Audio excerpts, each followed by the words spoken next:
Assalamualaikum warahmatullahi wabarakatuh. Sebelum kita memulai podcast ini, alangkah baiknya kita perkenalan terlebih dahulu. Nama saya Faisal Maulana. Lalu di sini ada 3 narasumber. Mungkin bisa perkenalan dulu dari baju putih. Ya, halo, nama gue Alfred Gunarson, di sini gue sebagai narasumber. Nama gue Firman Teddy Saputra. Dan gue Iksan Kausar.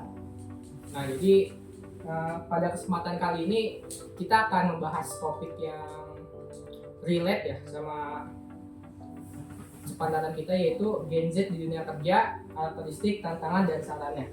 Nah, sebelumnya tuh kita harus tahu dulu nih definisi Gen Z itu apa sih? Gen Z atau generasi Z yaitu seseorang yang lahir di tahun 1997 sampai tahun 2012. Nah, Gen Z juga ini faktanya di Indonesia itu merupakan generasi yang paling banyak, yaitu ada sebanyak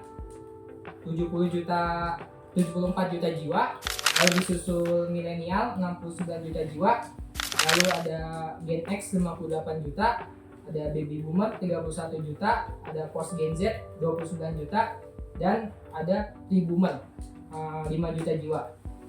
Nah, jika dilihat dari data statistik ini, tidak menutup kemungkinan bahwa nanti di kedepannya Gen Z itu akan menguasai dunia kerja gitu, karena paling banyak kan. Nah, dari sini tuh mungkin kita harus lebih tahu dulu nih karakteristik Gen Z di dunia kerja tuh. Seperti contohnya nih dari jurnal yang saya baca, Gen Z itu mengutamakan work-life balance di dunia kerjanya. Lalu karena dia lahir di era digital atau teknologi gitu ya, dia tuh lebih mahir dalam memanfaatkan teknologi ya, seperti dia lebih suka mungkin virtual gitu, video call atau menggunakan AI gitu. Nah, menurut kalian nih narasumber, apakah kalian setuju nih dengan pendapat ini? Ya, kalau menurut gue sih bener sih, mayoritas Gen Z itu lebih balance ya kerjanya dibandingin generasi-generasi sebelumnya.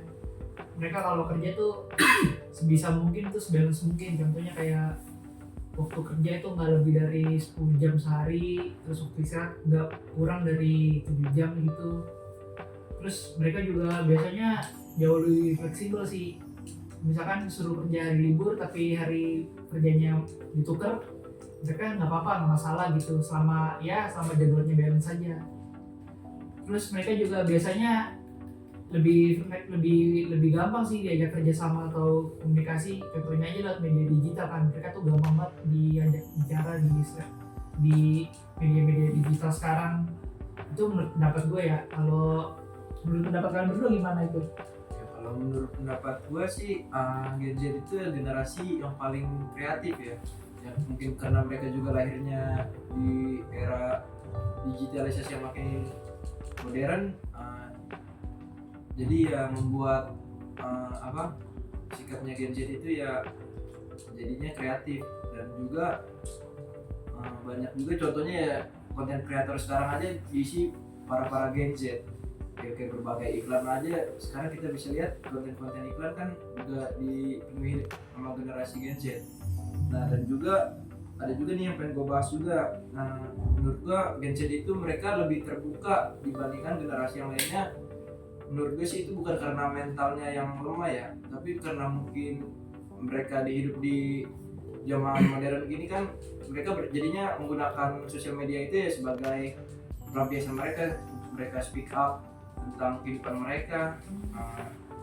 Kayak yang Eki bilang tadi kan, kayak di dunia kerjanya aja kalau nggak sesuai tupoksi mereka selalu mengungkapkannya di sosial media. Menurut gue itu nggak masalah sih, selagi yang mereka lakukan itu masih sebatas wajar dan mereka masih profesional di dunia kerjanya. Ya, kalau menurut gue itu aja. Tapi kalau buat gue sih ya, biasanya Gen Z itu mereka itu kayak kreativitas atau buat iniannya mereka ya serba bisa gitu loh. Apalagi sekarang kan udah dibantu sama era digitalisasi ya kan. Kayak dari bahasa kita tadi, mereka itu fleksibel atau mereka itu butuh waktu ya kan. Biasanya fleksibilitas mereka itu bisa buat di mana aja. Mereka kayak misal kerja nggak harus ke tempatnya, ada yang kayak gitu. Terus mereka juga kalau kerja itu nyantai, bisa buat buat fleksibelin waktu mereka sendiri. Terus habis itu mereka itu juga kadang-kadang di kerjaan itu bisa harus dituntut serba bisa gitu. Apalagi sekarang di era-era sekarang ini banyak perusahaan yang buat nuntut orang-orang itu serba bisa. Tapi kebanyakan mereka itu gimana ya? Mereka itu kalah bersaing sama orang-orang milenial gitu ya kan. Kalau mereka kalah bersaing sama milenial, terus nasib Gen Z kita ini tuh gimana gitu kalau menurut kalian juga gitu. Mungkin dari host itu ada ini yang masukkan. Kalau itu mungkin masuknya ke tantangan kali ya, tantangan Gen Z kali ya. Nah kalau untuk tantangan Gen Z, kalau dari yang saya baca nih ya, kebanyakan tuh di berita gitu, headline beritanya Gen Z lebih memilih menganggur daripada bekerja karena gajinya sedikit lah atau apalah. Nah kalau menurut kalian apakah setuju kalau mungkin sudah ada yang bekerja gitu, udah punya pengalaman? Kalau menurut gue sih yang mereka katakan sebenarnya emang ada betulnya ya.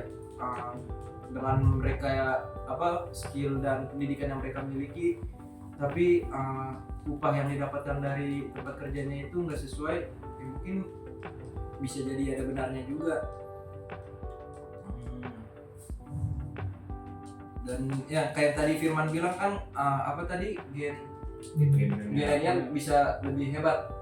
Nggak lebih hebat juga sih, kebanyakan juga Gen Z juga pasti ada yang punya kelebihan sendiri, apalagi ada era digital ya. Cuman mereka ini kalah saing aja sama orang milenial. Kalau menurut gue tuh kenapa bisa milenial bisa lebih bisa ya, mungkin karena dari jarak gap waktunya itu ya. Mungkin karena milenial kan hidupnya udah lebih lama dibandingkan kita, jadi penguasaan skill mereka juga mungkin ya sudah lebih dulu lah dibanding kita yang baru memulainya di saat ini.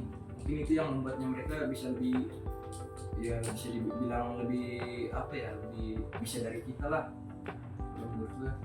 Kalau menurut gue sih Gen Z itu generasi yang cukup tertekan ya, karena mereka itu udah melihat kan generasi milenial itu kerja tuh sekeras-kerasnya, sesusah-susahnya, sementara mereka juga dapat tuntutan yang sama kayak milenial. Mereka itu kan nggak bisa ya, contoh kayak kerja keras gitu kan, terus mereka nggak mendem perasaan mereka kalau kerja itu capek berat, mereka tuh nggak bisa. Jadi kebanyakan dari mereka tuh memilih gambur karena mereka tuh nggak terbiasa gitu kan tertekan dunia kerja yang cukup keras gitu, karena generasi sebelumnya pernah ngalamin yang sama tapi mereka nggak bisa relate karena ya menurut mereka Gen Z itu ya sedikit aneh aja gitu. Hidup di jalan yang enak gitu. Iya, masa Berarti menurut kayak gini Gen Z tuh mentalnya kurang gitu ya, maksudnya gitu ya? Apa gimana? bukan kurang sih, mereka itu gimana ya, terlalu terbuka gitu, sedikit masalah aja mereka ceritakan ke semua orang kan. Contohnya kayak kunci motor hilang atau dompet hilang kan mereka langsung cerita ke semua orang gitu. Wah, dompet gue tadi hilang di sini nih, hati-hati ya daerah sini, mungkin agak kurang aman gitu. Nah itu baru contoh sederhananya, belum lagi di dunia kantor kan, kayak misalkan di tempat mereka kerja nih bangkunya misalkan bunyi gitu kan, kursinya bunyi entah kenapa, mereka itu kan langsung cerita kan kalau orang ini kursinya bunyi nih, mungkin ada masalah gitu sama masih kurang dingin. Iya, mereka bukan lemah ya, cuma karena terlalu terbuka aja jadinya dianggapnya aneh gitu sama generasi sebelumnya yang selalu terima tuntutan apa adanya gitu. Itu menurut pribadi gue, menurut pendapat gue ya. Kalau begitu tantangannya ini maksudnya gini dong, kayak Gen Z itu ada tantangan sendiri tuh, mereka itu biasanya baru berapa bulan kerja gitu minta sesuatu yang lebih dari pekerjaan mereka gitu. Ini termasuk tantangan buat perusahaannya juga sih sebenarnya sih ya, masuknya. Iya. Buat tantangannya itu kan Gen Z itu kayak walaupun dia minta sesuatu yang tinggi, tapi kadang-kadang mereka itu nggak sesuai apa yang dikerjain mereka gitu loh. Rasa nggak sih kalian kayak tempat-tempat kalian sendiri tuh kayak gitu? Di teman-teman sekitar gue gitu sih keadaannya. Contohnya kayak misalkan mereka kan tadinya kan bukan fokusnya ya, bukan bagian misalkan job desk mereka itu kan IT support kan.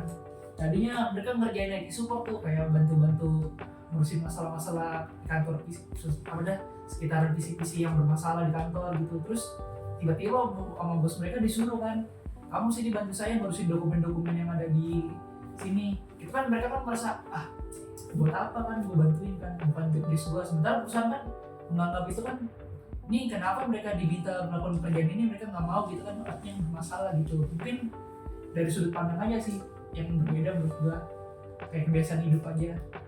Itu juga bisa jadi perbedaan buat Gen Z sama milenial ya. Kayak milenial tuh udah berpengalaman banget gitu loh ya kan. Mereka kayak disuruh sini apa-apa gitu kayak serba bisa, kayak udah ada dari pengaturannya dari sono gitu loh ya. Itu yang Makin ada bilang gitu ya. tadi, perbedaan gap waktunya yang membedakan. Berarti mereka tuh kayak bilang udah lebih pengalaman gitu. Ya sama halnya nanti ketika kita semakin maju kan, nanti ada gen-gen selanjutnya yang mungkin mereka juga akan bilang kita Gen Z ini yang serba bisa, ya kembali lagi Iya, seperti semula, siklus kerjaan kayak jadi gitu ya selalu berputar. generasinya. Dan mungkin mereka juga akan menganggap kita bisa jadi generasi yang aneh, serba apa-apa diungkapkan, ya mungkin gitu juga selanjutnya. Jadi mungkin dari kedua belah pihak gitu ya, perusahaan dan pekerjanya gitu ya, pekerjaan Gen Z. Mungkin dari perusahaannya dulu kali ya, sarannya mungkin harus lebih lebih mengerti lah ya keadaan generasi Gen Z, karena beda juga kan, beda zaman gitu kan. Jadi ya harus atasannya harus lebih mengerti lah. Lalu kalau untuk pegawai generasi Gen Z, mungkin untuk mengatasi tantangan yang tadi ya, yang mungkin yang lebih milih nganggur gitu, Harus banyak kompromi gitu ya sama situasi ya kan, nggak selalu perfect gitu kan dari keinginan mereka. jadi lebih Gen Z juga harus lebih menyesuaikan diri juga ya. Iya, harus bisa kompromi. Berarti keluar dari zona nyaman lah. Iya, benar. Jadi mungkin itu aja ya kayaknya pembahasan topik kita nih. Jadi mungkin nanti ada pembahasan lain di podcast lain. Jadi kesimpulannya, perusahaan dan Gen Z di dunia kerja itu harus menyesuaikan kondisi lah, jangan terlalu berpegang teguh gitu lah sama pendiriannya ya. Setuju banget. Ya, jadi sekian podcast dari kami. Kurang lebihnya mohon maaf. Wassalamualaikum warahmatullahi wabarakatuh.